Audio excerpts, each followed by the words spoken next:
What's up, everybody, and welcome into the Backliners podcast. Aggro and Barracuda as per usual, but today is anything but usual when it comes to the podcast. We have our very first Dubleun podcast being recorded tonight. So for those of you who are listening, this won't be that different, I suppose. It'll be the same. It'll actually be exactly the same, except that it's going to be even funnier and more handsome than usual. And then for those of you who are watching, which of course if you're listening and you're thinking, how could I possibly get in on this phenomenal action? Twitch.tv/Prediction Esports. That's prediction with an extra E. Mm-hmm. You can come there. Mondays at 8 p.m. is when we typically record the podcast, but, you know, sometimes it gets in the way. Follow Aggro on Twitter, and he posts all the updates. That is true. Yeah, that is... Sometimes we gotta do last-minute changes, you know? Occasionally. Sometimes you're going to get last-minute announcements like, hey, it's 7:48 and the podcast is indeed happening tonight. Sometimes that happens. Sometimes it's like 8:05 and it's like, oh, hey, actually the podcast is not happening tonight. So, you know, sometimes things like that will be going on. But most of the time, we're perfect. Okay, we are actually here most of the time. Mm-hmm. Like, there are 52 weeks in a year. Sure.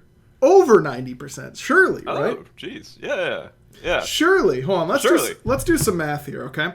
Okay. If there are 52 weeks in a year, we would need to do a podcast. We'd have to do 47 podcasts on Mondays in order to have it be over 90%. Now that I'm looking at this number, I think we actually don't have a podcast on Mondays 90% of the time. That seems a little... That means we only are missing 5 Mondays throughout the year. Like... Yeah, I think we've already done that. We have almost certainly already missed 5 Mondays. But sometimes it's because they get moved to Tuesday, you know? Like, yeah. Do you think we skip more than, like, 6 shows in a year? We probably do. I wouldn't say skip. It depends on if we have nothing to talk about. It's skipping, right? Sometimes we skip. It's okay to skip. That's what everyone always says. I don't view that as skipping. Bad, you know? I view skipping as like we have actual content material to discuss, and we're like, nah, let's not do it. But if we have nothing to talk about... Have we literally ever done that? I feel like we literally never have. Unless like one of us is like sick or traveling or something like that. Like, that's different. Yeah, it's an excused absence. Like, we never are just we don't feel like doing it this week, you know? Yeah, what's up with that? How come we don't just get to decide we don't feel like doing it? There's big news this week. What if we just didn't feel like it? You know what I mean? Like, I feel like our audience would kind of roast us. Yeah. And then, you know what? They're right to do so. That's like what we're here to provide, you know, is this great content. And this is a very long-winded way of saying that we're providing double that long-winded content here today. If you're watching live, don't go away after Barra does the bye thing, because we're going to take like a 2-minute break, and then we're going to be coming right back with another episode with Lermy, the principal designer on the newest Smite god Ishtar, who is super cool, and a hunter, and Barra's going to be OP with her, so, you know, you're going to want to hear all of his thoughts on that, as well as hear some funny stories about how Lermy absolutely boomed me in playtests with Ishtar. Lermy and I are kind of playtest rivals, Barra. We end up leaning against each other very, very frequently. And I've picked up some... on you? Yeah, of course. She's a better player than me. She's also a criminal backstopper. And now I think it's fun to stop backs because I've inherited that from her. She's poisoned my mind. Wait, you're talking about like ADC versus ADC or just like anywhere on the map? Anywhere on the map.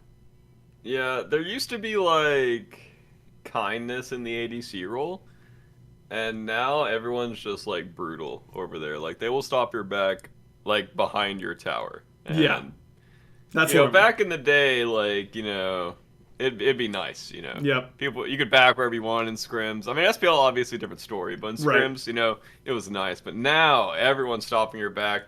They're ignoring a whole wave to walk past it to stop your back again, and it's just like, the new meta, the new playtest meta that I'm sure we'll get into when we talk to Lermy in a little bit is Now we use any resource necessary in order to secure cups from one another.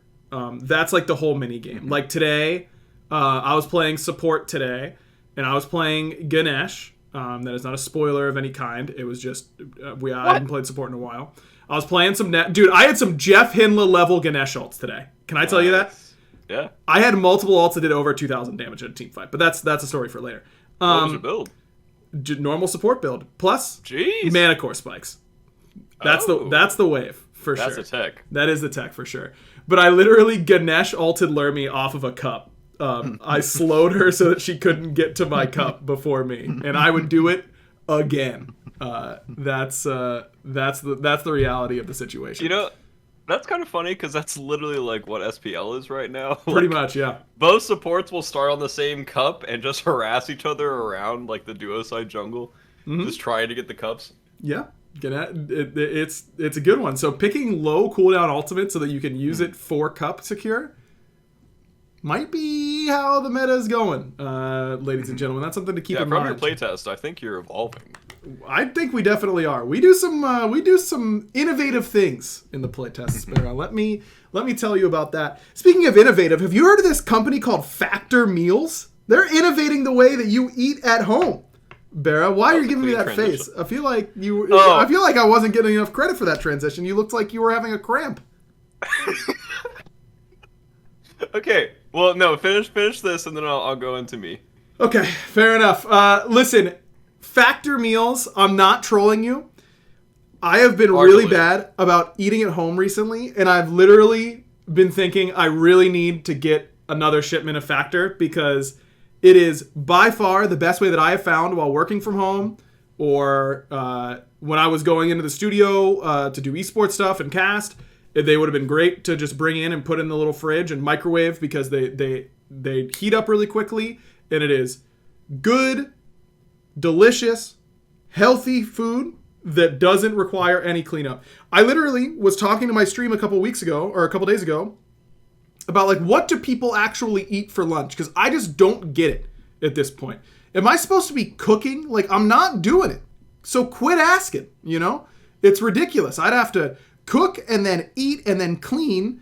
I've got too much going on in the day. So Factor Meals are literally perfect for me. I'm going to be putting in my order very soon because Lord knows I need it.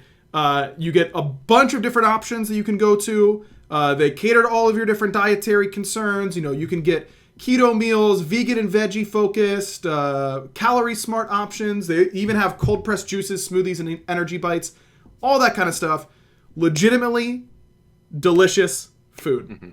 Cannot recommend it enough. Barracuda once ate 53 of these meals in one sitting. Set the world record, and then woke up from his dream and wanted more Factor meals. I don't know. Yeah, this is gonna be a weird episode. I can just tell. The real story is we got our Factor boxes, and I ate like 4 boxes in one sitting because I was like, this is the best thing I've ever had, and I literally just kept eating. I don't know if I had not eaten that day or what, but I was just going to town on those boxes. Yeah, I was like, it takes 2 minutes to heat up, and it's delicious. So it's like, what's the But what if I just had another one? You know? Oh, yeah, that as well. I literally like messaged Barrett a couple days after we got our first box, and I was like, "Hey Barry, I just had like this. Which ones did you get? This one is like really good. Did you get this?" And he's like, "Oh, I ate all of mine already." It was like 2 days later. It was absolute psycho behavior. So if you want to be a psycho like Barracuda, and who doesn't, head to go.factor75.com/backliners130 and use code backliners130 to get $130 off across 6 boxes. That's code backliners130 at go.factor75.com/backliners130 for $130 off. All right, Bear, let's get into some actual Smite news now. Oh, yeah. No. Let's hear about your cramp. Yeah, go ahead. Yeah, so I woke up this morning, and my neck gives me issues like once every like month or 2 months or maybe 3 months, depending on the situation. Mm-hmm. And I woke up with the biggest cramp in my neck this morning, and it's not gone away. And you can probably see it on cam. My right shoulder, this one over here, is like an inch lower than like my sloped. left one. Yeah. And so I don't know what's going on. Do you have like one of those like massage guns that you could use? Yeah. Yeah, and I'm gonna get Destiny to gun me down Yeah. once this episode's over with. But yeah, I also got my booster shot today, my Moderna Oh, booster shot. nice. How I are you got two feeling? Pfizer's to begin with, and then I got Moderna now. Oh, you're And switching it up. yeah, I heard that was the tech. I heard Oh, it okay. covers more. I don't know if Oh, that's interesting. true. But yeah, I'm just nauseous. That's about it. That's not And too bad. yeah, Usually for you, anytime you get any sort of illness at all, you're like out of commission for 2 to yeah, 4 weeks. there's about 15 side effects, and it's about 2 week recovery process. So hopefully, I mean, I got it in the off season, which is obviously intentional because I don't want to like screw up anything during SPL. Yep. But I mean, hopefully, I don't wake up tomorrow with neck pain and whatever Moderna's gonna give me. Sometimes So, I'll yeah. like call Bear right before the podcast gets started. I'm like, all right, man, how you doing? And he's like, yeah, I don't know. I went to the grocery store and someone sneezed 3 aisles over, so I've been bleeding out of my mouth for like a couple of hours, but it's like fine. I'm like, what? Like, dude, it's not. You don't. No one else gets this way. Like, it's not that serious, man. Like, I'm Yeah. shocked that that's the only side effect that you have. I feel like it was a meme in the beginning that I got sick all the time, and then the meme turned into like reality, where it's just you guys have casted some spell on me at this point, where like you put that energy out in the universe, and it's just laying me out. But You're pretty getting good bodied. RNG for this shot so far, so feeling good. Wow, Yeah, you're- roster stuff. You're really Yeah, flying up close to the sun with that comment. True. We'll see how well it goes. Yeah, last week we talked a little bit about how all of the roster stuff got kicked off. If you haven't been paying attention, it started not long after Smite Masters, or even during Smite Masters. Yeah, it was literally during Masters that Yarkour was removed from the Atlantis Leviathans, and then believe either that night or the day after, the news broke that Inbound was going to be leaving the Scarabs.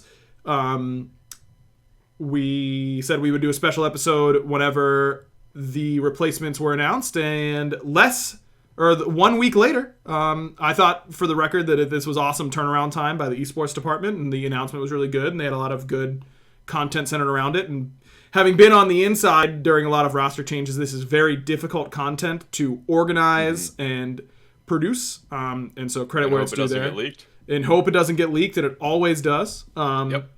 But thought that their turnaround time was really good, for sure. Yarkour is replacing Inbound on the Solar Scarabs. He's role swapping to support. And the solo laner replacing Yarkour on the Leviathans is Bera's former teammate, Haddix, who has left the Bolts in order to join the Leviathans. And that leaves an open solo lane spot. Barracuda and I had a lot of conversations, and I decided it wasn't best for me career-wise to join the team right now. Which was pretty disrespectful of I you, know. 'cause I know. You always talk about wanting to come back and like how good you are and how everyone Yeah. else sucks and how Yeah, much terrible. like you could just win worlds in one split. Which Solo diff, I yeah. feel like this is like the perfect opportunity for I you to know. come back, and you just didn't want to. I know. I wasn't really feeling it, It just wasn't really like... You didn't want to win worlds? Or? No, I mean I do, but like it is even my solo lane meta. Like I'm a King Arthur lover. Like I love to Cucullin abuse. Like actually, I think I've changed my mind. Will you? Do you think that like maybe you could talk with the team about putting me in there? No. I think we do a 1v1 money match, you versus Baskin. Okay, that sounds good. Yeah, that sounds good. Like a best I'll of simply five. pick. I'll simply pick Lancelot, and he won't know what I'm doing.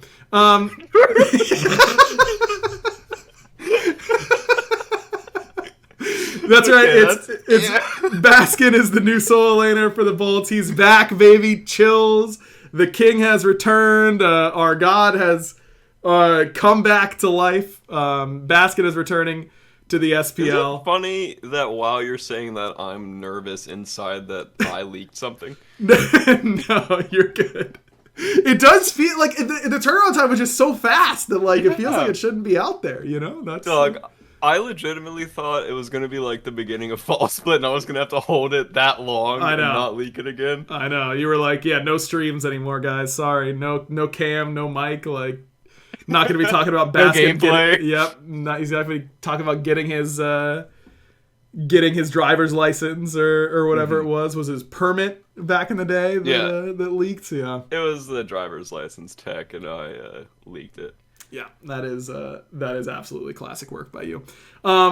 Let's start with I think that the place that actually makes the most sense to start here is Haddix leaving to join the Leviathans. From you obviously had a perspective that I think everyone is interested in hearing. So, how did it all go down from the team side? Well, obviously it was pretty sad because it was kind of an unexpected change. Because I felt like we had a terrible performance on that Friday against Warriors, and we all kind of knew the problems that happened, and the tournament that day was like kind of scuffed for us anyways from like outside stuff, and it was just like unfortunate timing. So it was really unexpected, and then, which is why I like didn't come back to streaming, and I'm probably gonna take like a more extended break, because we were dealing with that roster stuff for like 4 or 5 days from that like Saturday or like Sunday, and into like basically like Wednesday or Thursday, from like 5 or 6 Discord calls a day. Okay, who do we want? What are we supposed to do? Like, are we trying to like poach somebody? Like, who do we want? And then we narrowed it down, and then Yark went to the bugs, and then we asked D-Dub, and D-Dub didn't want to, so then it was like options narrowed down a bit more after that, and then we're kind of sad about both of those options not happening, because it was like you weren't expecting like to get no's, I guess. Sure. And then I think a lot of it was Mask, like throwing Baskin's name in the ring and doing a lot of the like, I guess, talking and conversing and getting everyone on like the same page, which the more I think about it, the more like I was kind of unsure in the beginning about the Baskin pickup, but the more I thought about it, the more it makes sense for us to get Baskin, because he fits the role that we need in solo, and Haddix is obviously going to leave a pretty big hole, I think, because he was doing a lot of the late game shot calling, and he was a pretty influential voice in drafting as well, and Baskin kind of does that as well. I think Baskin has like the Scream energy a bit, where you kind of mold around him and what he wants to do, which I think for our team is a very good thing. I think Last plays really well with someone that like not like tells him exactly what to do, but like they're bouncing ideas off of each other, and playing together. So I think that's going to be really good for them in like the early mid game, because I do think the meta is a bit like solo focused right now. And yeah, we were just scrambling for a few days. Everyone was like throwing out ideas of who we wanted, and overall I was really stressed about the whole situation, and it was obviously roster changes are always like stressful, but I'm very happy with the outcome of it, and yeah, really looking forward to Fall Split. Yeah, I mean, I think obviously all memes aside, though I do love me some good Baskin memes. They always make me laugh. Woonie is a proven win condition. He certainly is going to have some time to ramp, though he's stepped in and subbed for teams in the past and looked really good right away. He also was on in the United team that did not do very well after he and Gino joined. So it's not a guaranteed like instant top end contender, but if you've got Baskin Robbins on your team, you are more likely to win than lose. I think is a pretty acceptable place to be. And it's not like you guys are a bottom end team that he is joining. I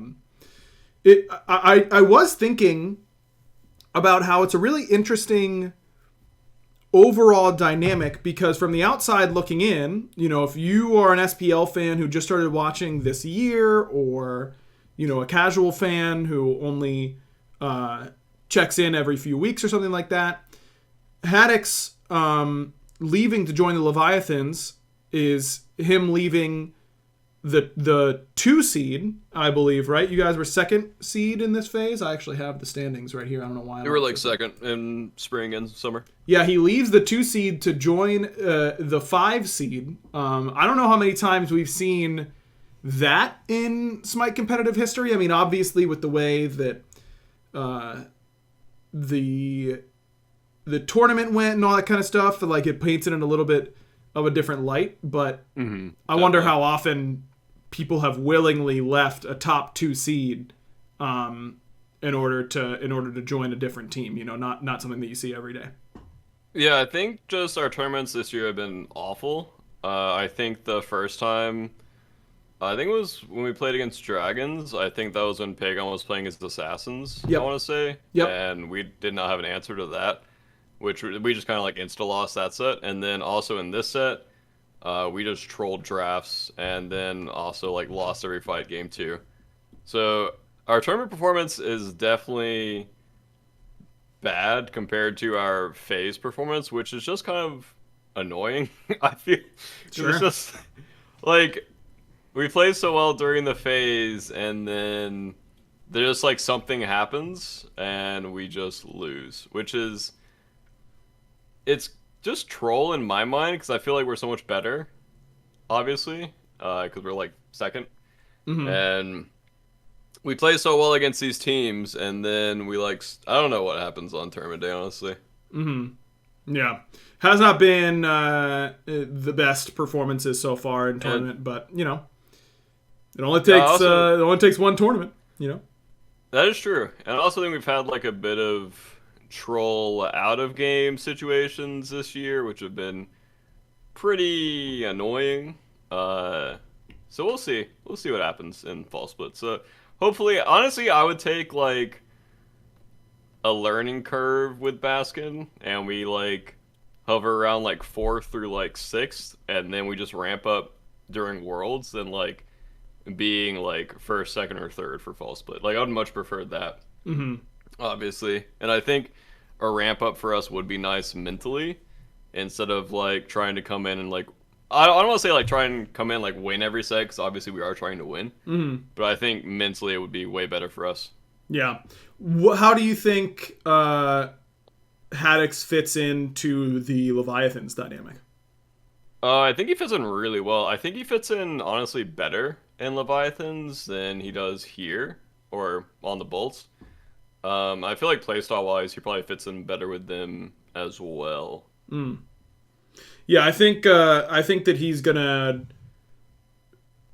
be a real force on that team. I mean, Panatom is one of, if not the best facilitators in the league in the jungle, and Lasber also is clearly very good at that. But just because 2 players fill similar roles doesn't mean they do it in the exact same way. And I could totally see Panatom and Haddox really playing well off of one another.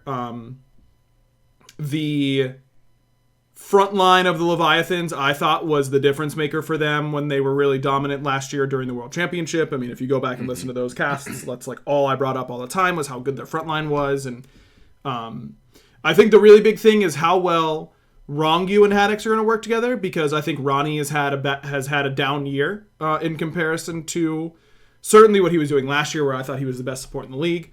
So yeah, I'm interested to see how those two are going to play off one another, but it would not surprise me if the Leviathans start to look like their old selves again. And I don't think it's good that Haddox is going to be better than Yarkour. I mean, we just talked about this a lot in regards to the Dragons roster change and all this kind of stuff. Getting a new team member just breathes some fresh air into your environment, just revitalizes you. And I think it was pretty clear that the Leviathans needed a jump start. They needed a spark in some way, and I think that as long as they were going to get a good player in any role, they literally could have replaced anybody, and if they got a good player in replacement, I think that they would have all jump started.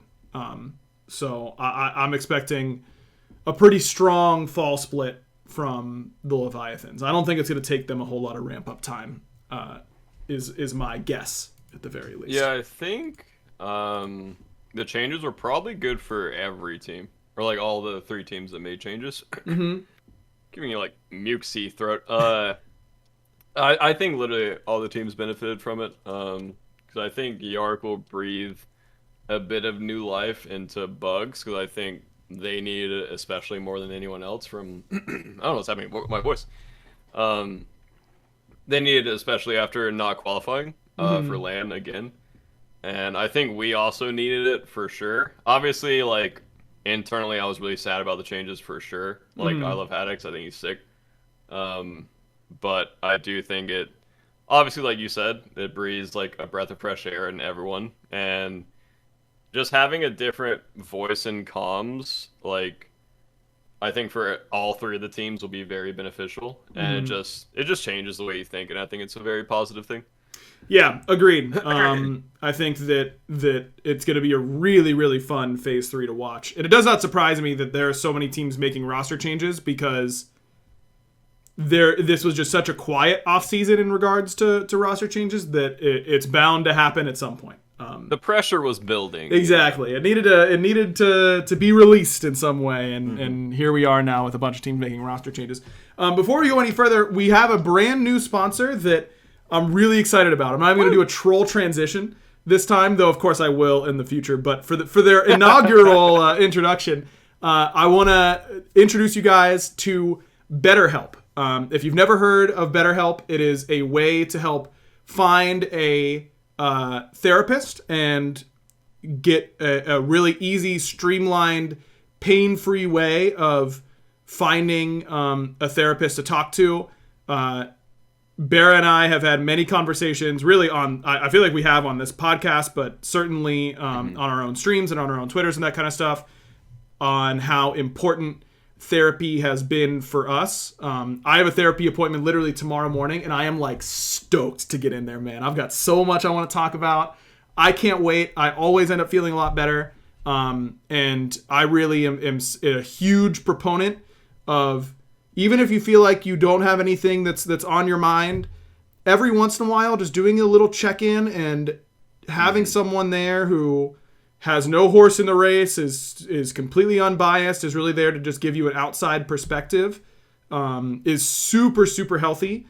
I think everyone should go to therapy, regardless of how awesome and great everything is. I think it just gives you such a better understanding of how your brain works and how it's going to interpret things in the future when they happen. And I think that really equips you for a lot of other things. So so BetterHelp in particular is really, really good way in order to get introduced or get reintroduced to going to therapy. So some of the advantages are that it's more affordable than in-person therapy, which I know is a huge barrier to entry for a lot of people, understandably so. When I started going back to therapy about a year ago, I had this huge headache trying to find a therapist. It was like, I was like, how is this so hard in order to do? Like, you think it would be easy, but it's really not. Sometimes it can, you send out some messages, it takes a long time for them to get back to you, all that kind of stuff. With BetterHelp, it is so much easier. They take that headache away. You can be matched with a therapist in under 48 hours, which is really, really awesome. And it's online therapy that you can do video, phone, live chat only if you don't want to talk out loud. It's easier for you to type things. You can do chat only. You don't have to see anybody on camera if you don't want to. It's really, really nice. So huge shout outs to BetterHelp. I'm super stoked about them. Bear, I know I just kind of rambled. I'm sorry. I was waiting for a pause, but I was on a roll there. Yeah. Respect. I obviously just started therapy this year. I'm not as experienced in it, but it's definitely helped me a lot I'm just going to retweet a few things Aggro said. It kind of makes me understand how my brain works a bit more and makes me think a bit deeper. Just the way that they can steer the conversations and make you think about things that you haven't thought about before, or how you handle problems, or what's a better way to handle your problems, or if you have trauma or anything like that from the past or something that happened recently and you just need someone to talk to. I do think having that, as Agro said, like that outside opinion that doesn't have like doesn't know you that well, I think that helps a lot. And then obviously as therapy goes on, they can get to know you really well. And they're also really good at like taking notes and responding to you in an appropriate way of, I mean, kind of like I said earlier, just steering the conversation to help you through things, because I've got obviously some stuff. My biggest thing, I'll just like open up here, is like my brother's death in the past. It messed me up so bad. Like it still messes me up today. And therapy is finally like helping me kind of climb through those obstacles and those barriers, and like my brain just doesn't work right anymore from I feel that. It was basically like a trauma thing. Yeah. And so it opened my eyes a whole lot, and I highly, highly, highly value therapy now. I obviously did before, but now I value it even higher. And if you guys are nervous, as Agro said, you can do text conversations or simple like voice calls. Obviously, I think as it goes on, I would say that like video calling is probably the best. Just kind of for me, just adds like the more like personal connection. Yep. But obviously, you just do what's most comfortable for you. And yeah, I highly value therapy. If you guys are going through anything, I just highly, highly value you guys doing that to help you. Yep, it is one of the best things that you can do for yourself. Cannot recommend it enough. So, if you want to explore a little bit more, or maybe even get a dope discount by being a Backliners listener, you can get 10% off your first month at betterhelp.com/backliners. That's betterhelp.com/backliners. Again, cannot recommend it enough. Think everyone should take some time to better understand how they work, and you will be better for it. So thanks to BetterHelp for being a new sponsor here on the podcast. Very excited to have them. Big believer in what they do. Okay, let's talk about Yark on the bugs. You mentioned a little bit right before the ad break there. I mean, Yark has proven to me that I'm never going to doubt Yark's capability as a Smite player. It's just not going to happen. You can't make me. He has been a transformative solo laner. He role swapped the ADC, messed around, and like was instantly one of the best ADCs in the league, which is like, people do not understand how hard that is. Like, being really good at one role does not mean that you will be really good at all roles. Like, instantly. Like, Paul would not necessarily switch to being a solo laner or a jungler and be a top of the SPL at that role, even if he is arguably the best mid laner of all time. So for Yark to do that is absolutely mind-boggling. And, you know, in conversations in the past about how the Leviathans have worked, I've definitely heard that he is one of, if not the primary leader, like in-game leader about, you know, what to do, where they want to move, how these late-game fights are going to go. All of those things are really easy to do in support, right? Because you're moving around the map so much more than a solo laner. You are filling so many different roles in your team dynamic. And I think that it'll also really, it's going to be hard in a different way for Yark. Like ADC, I feel like you can kind of tone down your communication a little bit in order to turn up your focus on your mechanics and your micro and all that kind of stuff. In support, Yark is going to have to be communicating probably more than he was in solo, while still learning what to do in these new team fights and all that kind of stuff. But I'm just such a believer in his game and in the way that he plays that I've got no worries that he's going to struggle in that role. Yeah, I completely agree. I think he's gonna pop off like instantly. I think as long as he sticks to like learning a few characters and how they rotate around in team fights as well as like through laning phases, I think he'll do perfect. I as well have like insane faith in him. Yeah, it's just crazy, man. I mean, what he's able to do. And the other thing that I think is actually really good is that the Scarabs are going to have to also teach Yarkour what they want from him. And it's going to force the Scarabs to think really critically about what their own roles are in a team dynamic and what they are supposed to be doing. And they often say that the best way to master a subject is to teach it, right? You need to understand it entirely.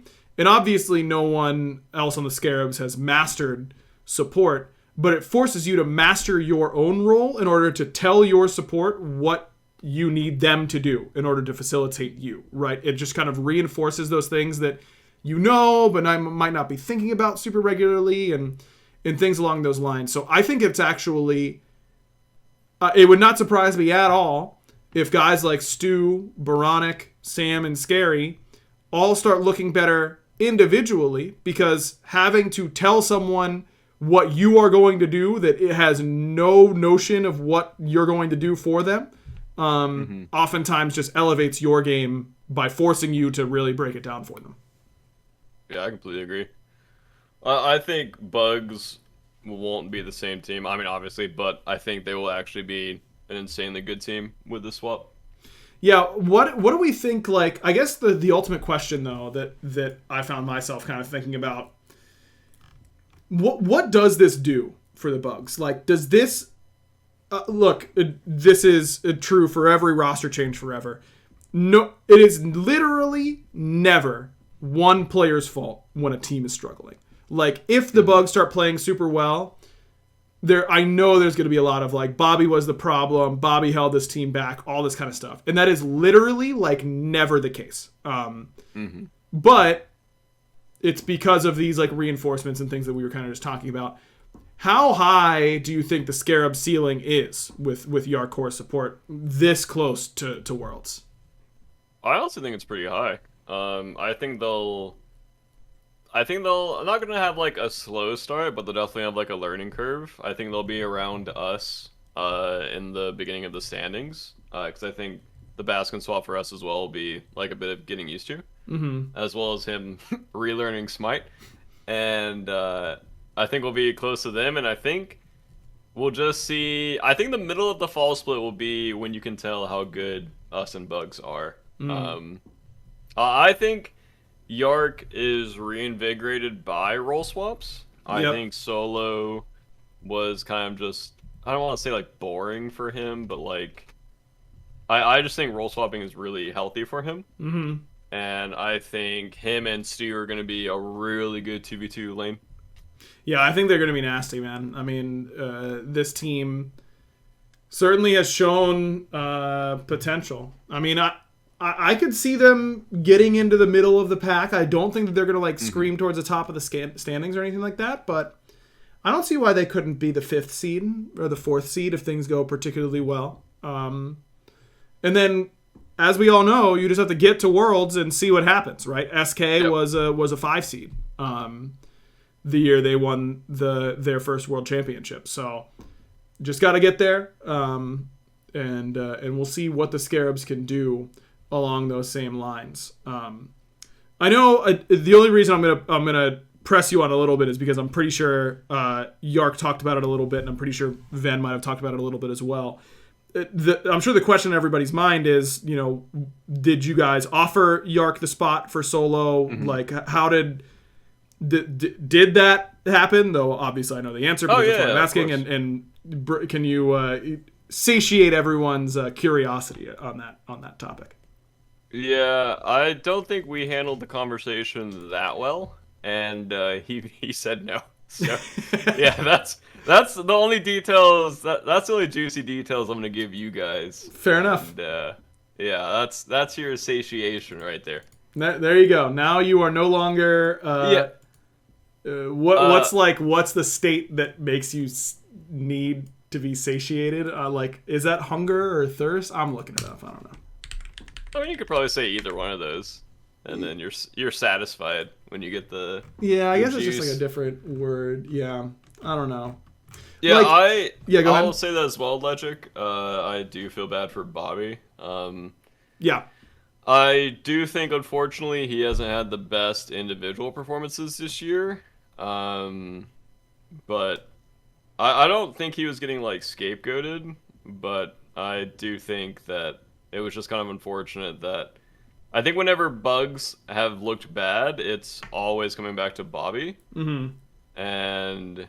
I like community-wise, I feel like whenever the bugs lose, it's like, oh, this is Bobby's fault. Mm-hmm. And I think whenever a team has that player, I think it leaks into like the players' mindsets as well, where it's like kind of always like you're just hearing from the community like anytime you stream, it's like, oh yeah, you guys should just drop that guy, and it's like pretty annoying. Mm-hmm. I mean, like the same thing happened to Vin after like I streamed. Like, after Spring Split, and people were, like, roasting Vin so hard in my chat, and I'm like, this is so annoying. Yeah. Like, grow up, dude. Like, yeah. Bro, he has one bad tournament, and, like, if people are coming for his throat, like, dude, get off. Yep. That is the way it goes. You know, that's how it is in traditional sports and esports, and unfortunately how it will always be. But, yeah, obviously wishing the best for Bobby. I don't think that he should take this as the end of his SPL career. You know, I think this is a good time to refocus and find that fire. And I think that he still has a lot to do in this scene. I know he tweeted, I retweeted it, but he's going to be focusing on doing full-time content creation. I pop into a stream every once in a while because I think he's a very entertaining streamer. Really funny guy, really cool guy, so highly recommended. I think it's just twitch.tv/inbound. You know, this is, I'm sure, a very uncertain time for him, so always... yeah, definitely go support him and sub to everything. Yep, and YouTube, all that kind of stuff. He makes a ton of YouTube content, for sure. Yeah, very entertaining streamer, as Agra said. I like to watch him as well. He's just a funny guy. He tries really hard to be entertaining, but it's in a good way. Yep. Like, he's not like a lazy streamer, I mean. No, definitely not a lazy streamer. I go in there and like tell him that I'm better than him at pickleball or something like that. Or you could lie instead and say that he's better, but that's really up to you on if you want to lie or not. By the way, I looked it up just in case anyone was curious here in the chat. And the word satiated comes from the Latin satiare. I took Latin in high school, by the way. Same. It was cool. Yeah, we did talk about that. Meaning fill, full, or satisfy, which is precisely how a person who is satiated feels. Full and satisfied from a good meal. Also, it's like opening your phone bill and realizing that you only paid $15 a month for premium wireless service through Mint Mobile. You thought there were only 2 ad reads in the show, and boy, do you look stupid now.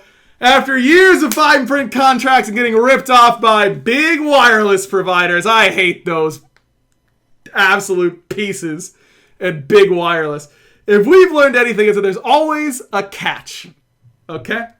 So there's always a catch. So when I first heard that Mint Mobile offers premium wireless service starting at just $15 a month, I thought, what's the catch? But after talking to them and using their service, it all made sense. There isn't one, of course. There isn't one. Mint Mobile's secret sauce is that they're the first company to sell wireless service online only. They cut out the cost of retail stores and pass those sweet, savory savings directly onto you. If Mint Mobile put their secret sauce on your dinner, you would be satiated afterwards. Satiated.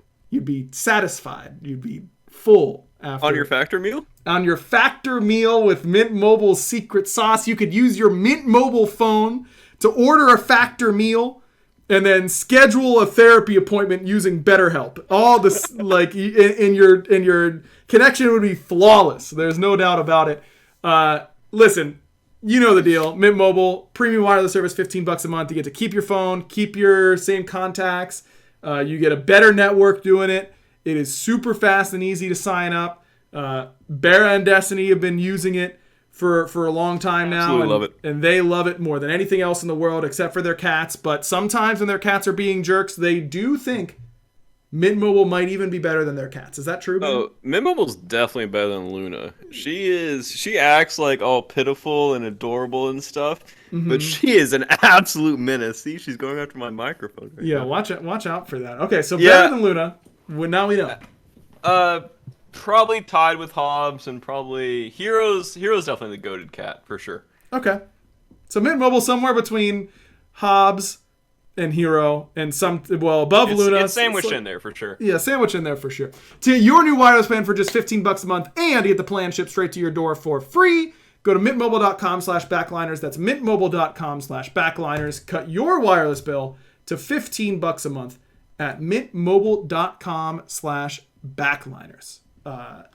There you go. That's our third and final ad read of the show. All right, let's get to the random question of the week because we've got to do 2 this week. Because again, if you weren't here earlier, if you are watching live on Twitch, which you can do at twitch.tv/predictionesports, we're going to go to a break and then come back and talk with Lermy. It'll be a very short break, so don't be. Yeah, literally not even. Barra's going to say, "Can I go get some water?" And I'm going to say no, and then I'm going to switch it, and he's not going to be able to leave.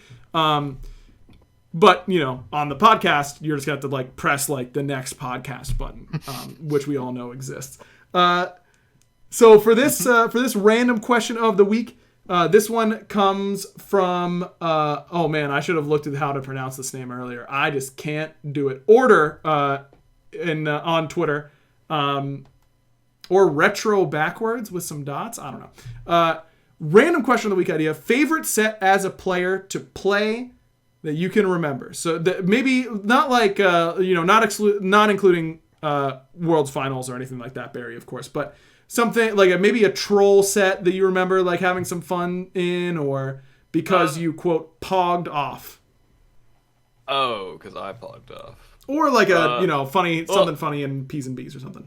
I think the most fun, outside of team, because all my team games kind of blurred together, so I remember the other events more. It was the All-Star event where it was me, Jeff, Yaman, Cuvo, and Variety, and that was so much fun.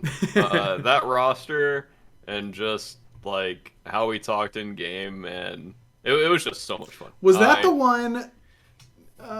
We lost to Aurora's Hell support.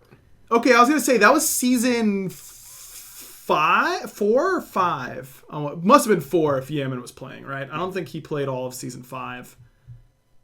Yeah, it would have been season 4. I vaguely remember that LAN. That it was the Minotaurs and the Juggernauts and all that kind of stuff. Yeah, okay, that was the first time in the new studios. Maybe that was season 5. I don't know. That event was fun. That was a good time. I was actually going to bring up I will answer the question as a player, but the funniest thing I think I've ever been a part of in Smite was me listening to the comms of an all-star event team that was Cherio, Meerkat, Baskin, Kabam, and I want to say it was Gino. I don't know, but there you can find a Twitter thread of mine where I was in the coach booth listening to their comms, and I had gotten permission to tweet out the quotes from it. Oh, I remember during that event.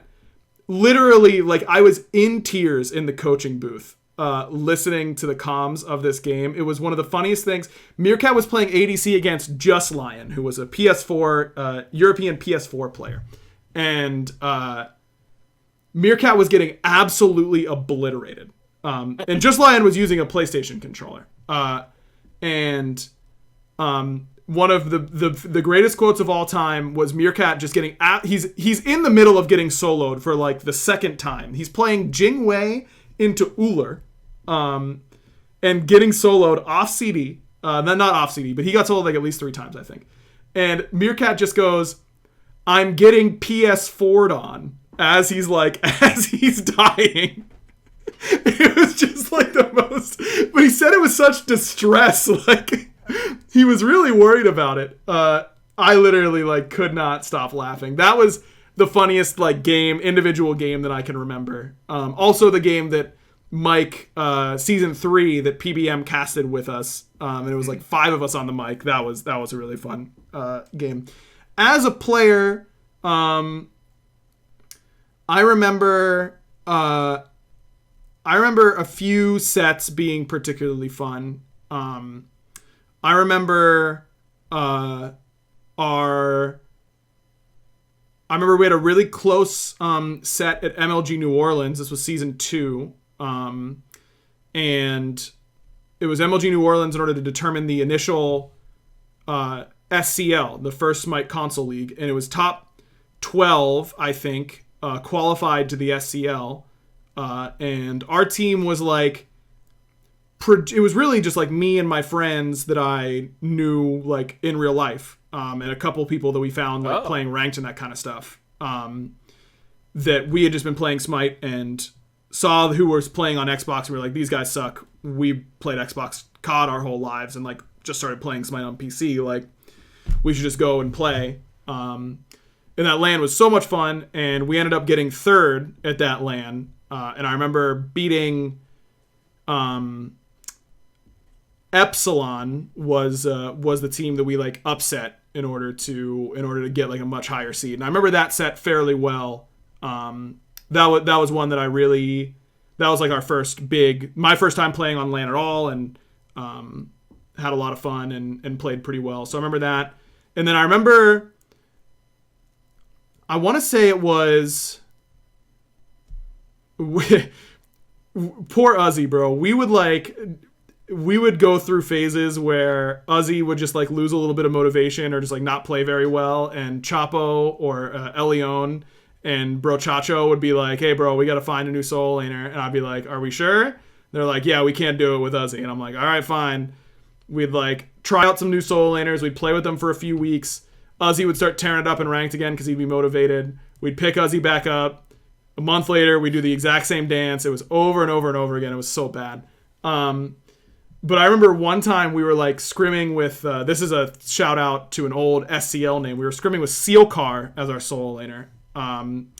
And Elion was just like, he was, I don't think that he was in a clear state of mind for this tryout, would be my guess. And he was also in a real mood that day. No. And I just remember him playing Thor. And he was like 11-0 in this scrim. And he was just absolutely dominating people. And I just remember like the things he was saying were just like the most troll things I'd ever heard in my entire life. And I can't even repeat the things that he said because I don't think they were particularly appropriate. But that was a very fun session that I remember. It was one of our tryouts with Sealcar, for sure. Tryouts are fun. Tryouts are fun. I don't think we've had a tryout in quite some time. Like, you didn't make Baskin earn it? Imagine. You'd be like, hey Baskin, I think we're gonna like try you out against this person. You'd be like, cool, I'm not gonna play anymore. And you're like, wait, Baskin, please. The week after Summer Split ends, hey, you guys want to scrim again? Yeah, I don't think that would. You guys want to do some tryouts? That would not have gone over super well for sure.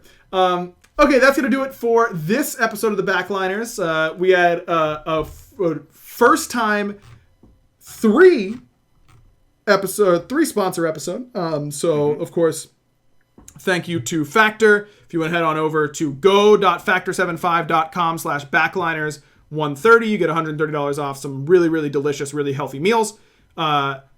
Big shout out to our new sponsor, BetterHelp. BetterHelp.com/backliners. You get 10% off your first month. It helps you find a therapist, helps you find someone to talk to.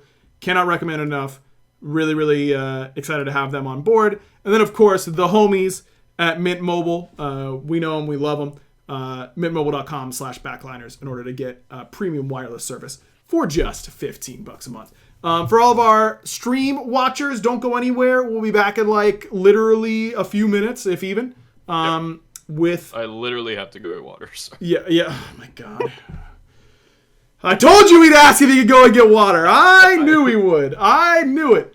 We'll be back in just a few minutes to talk with Lermy, or, you know, if you're listening, just go ahead to the next episode to hear about Ishtar, the newest hunter, joining Smite. We'll be back in a little bit. Barry, I don't know how you want to handle this one on your end. This is your thing, so I'm going to let you do whatever you want to do right now. Bye, and see you soon. Clean. I like the audible. Good work. Thank you. Okay, and I'm going to get water for real, so be right back. Okay.